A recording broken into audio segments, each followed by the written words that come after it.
নমস্কার। ওয়ারেন বাফেটের আর্থিক জ্ঞান মানে তার ইনভেস্টমেন্ট ফিলসফি সেটা তো জগৎ বিখ্যাত। হুম। আজ আমরা ওন কিছু খুব গুরুত্বপূর্ণ পরামর্শ নিয়ে কথা বলবো, বিশেষ করে এমন 5টা জিনিস যাতে উনি মনে করেন টাকা দেয়া মানে শুধু নষ্ট করা। একদম। আমাদের কাছে একটা লেখা আছে, মানে একটা আর্টিকেল, যেখানে এই পয়েন্টগুলোই বলা হয়েছে। তো আমরা চেষ্টা করব এই আলোচনা থেকে বাফেটের এই টাকা জমানো বা খরচ করার পেছনের ভাবনাটা বুঝতে। ঠিক। আর শুরুতেই ওর ওই বিখ্যাত কথাটা মনে করিয়ে দিই, রুল নাম্বার 1, নেভার লুজ মানি। হ্যাঁ হ্যাঁ, rule number 2, never forget rule number 1। এটা কিন্তু শুধু শেয়ার বাজারের কথা ভেবে বলেননি। না না, একদমই। রোজকার জীবনে মানে যে কোনো আর্থিক সিদ্ধান্তের ক্ষেত্রেই এটা খাটে। আসলে অকারণে টাকা খরচ করাও তো টাকা হারানোরই শামিল, তাই না? ঠিক তাই। চলুন দেখি তাহলে বাফেটের মতে কোন কোন জায়গায় টাকা খরচ করাটা মানে একরকম ফাঁদে পা দেওয়া। প্রথম পয়েন্টটাই কিন্তু খুব ইন্টারেস্টিং, নতুন গাড়ি কেনা। এটা তো মানে অনেকেরই স্বপ্ন থাকে, একটা ভালো চাকরি পেলে বা প্রমোশন হলে। হ্যাঁ, একটা ঝকঝকে নতুন গাড়ি। কিন্তু বাফেট বলছেন এটা নাকি মস্ত বড় ভুল। কেন? কারণটা খুব সোজাসাপটা আর যুক্তির। দেখুন, একটা নতুন গাড়ি শোরুম থেকে বের করার মুহূর্ত থেকেই কিন্তু ওটার দাম কমতে শুরু করে। হ্যাঁ, ডিপ্রিসিয়েশন যাকে বলে। ঠিক, ডিপ্রিসিয়েশন।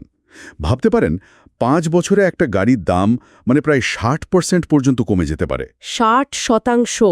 বিরাট অঙ্ক তো। বিরাট।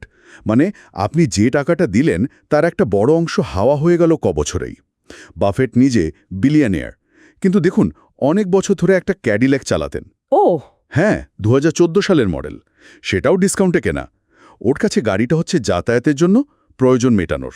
এটা দিয়ে তো আর সামাজিক স্ট্যাটাস দেখানোর কিছু নেই। একদম। মানে উনি বলতে চাইছেন যে টাকাটা গাড়ির মতো একটা ডিপ্রিসিয়েটিং জিনিসে আটকে না রেখে ঠিক।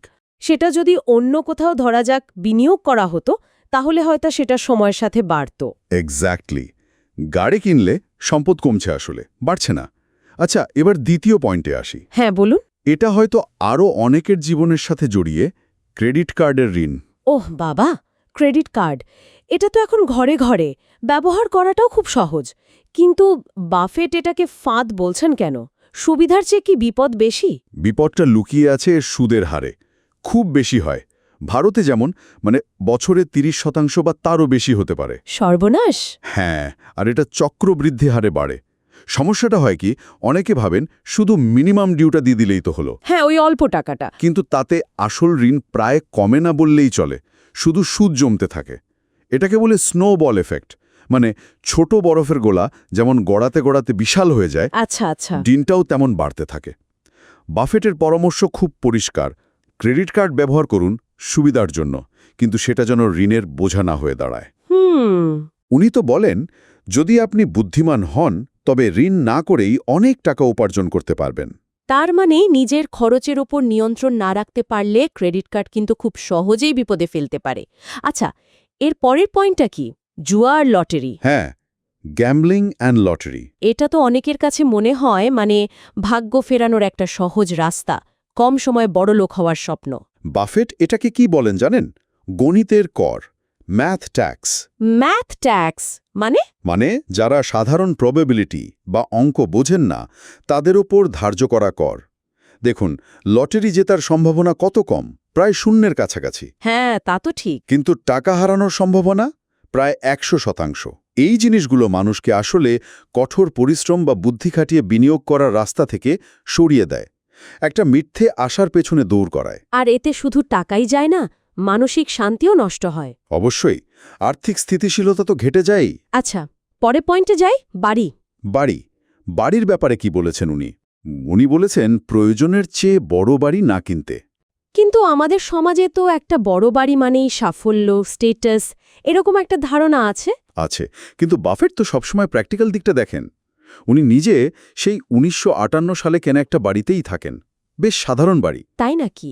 এতদিন ধরে? হ্যাঁ, ওর যুক্তি হলো বাড়িটা থাকার জন্য, নিজের প্রয়োজন মেটানোর জন্য, লোক দেখানোর জন্য নয়। কারণ যত বড় বাড়ি তত বেশি খরচ। ঠিক, বেশি ট্যাক্স, বেশি রক্ষণাবেক্ষণের খরচ, আরও কত কি ঝক্কি। এই বাড়তি খরচগুলো তো প্রতি মাসেই আপনার পকেট থেকে টাকা বের করে নিচ্ছে। মানে যে টাকাটা হয়তো অন্য কোথাও লগ্নি করা যেত বা জমানো যেত। একদম। এটা অনেকটা কি বলে নিজের ইগো বা লোক দেখানোর স্ট্যাটাসের জন্য প্রতি মাসে ফাইন দেওয়ার মতো। বাহ, দারুণ বলেছেন। প্রয়োজন আর বিলাসিতার মধ্যে ফারাকটা বোঝা খুব দরকার। আচ্ছা, শেষ পয়েন্টটা কি ছিল? বিনিয়োগ নিয়ে। হ্যাঁ, জটিল বিনিয়োগ পণ্য এড়িয়ে চলা, কমপ্লেক্স ইনভেস্টমেন্ট প্রোডাক্টস। মানে বাজারে যে কত নতুন নতুন স্কিম আসে, খুব লাভের লোভ দেখানো হয়। ঠিক এখানেই বাফেটের একটা মূলনীতি চলে আসে, never invest in a business you cannot understand. মানে যা বুঝি না তাতে বিনিয়োগ করব না। একদম সহজ কথা। যে জিনিসের কাজকর্ম, তার ভেতরের ঝুঁকি, কি লাভ হতে পারে, কি লোকসান হতে পারে, কি চার্জ কাটছে, এগুলো যদি আপনি পরিষ্কার বুঝতে না পারেন তাহলে ওতে না যাওয়াই ভালো। যেসব প্রোডাক্ট খুব তাড়াতাড়ি বিরাট রিটার্ন দেবে বলে, সেগুলোর পেছনে প্রায়শই কিন্তু লুকোনো ঝুঁকি থাকে, অথবা অনেক চার্জ থাকে যা আমরা খেয়াল করি না। না বুঝে টাকা ঢেলে দেওয়া মানে তো মানে অন্ধকারে ঝাঁপ দেওয়া। বাফেট বলেন, risk comes from not knowing what you doing. ঝুঁকিটা আসে কাজটা না বুঝে করার থেকেই। পুরো আলোচনাটা থেকে তাহলে আমরা কয়েকটা খুব জরুরি জিনিস শিখলাম। প্রথমত, লোক দেখানোর জন্য নয়, নিজের দরকারটা বুঝে খরচ করা। ঠিক। দ্বিতীয়ত, যে আর্থিক জিনিসটা আমি বুঝতে পারছি না সেটা যতই আকর্ষণীয় হোক এড়িয়ে চলা, মানে সরলতাই ভরসা।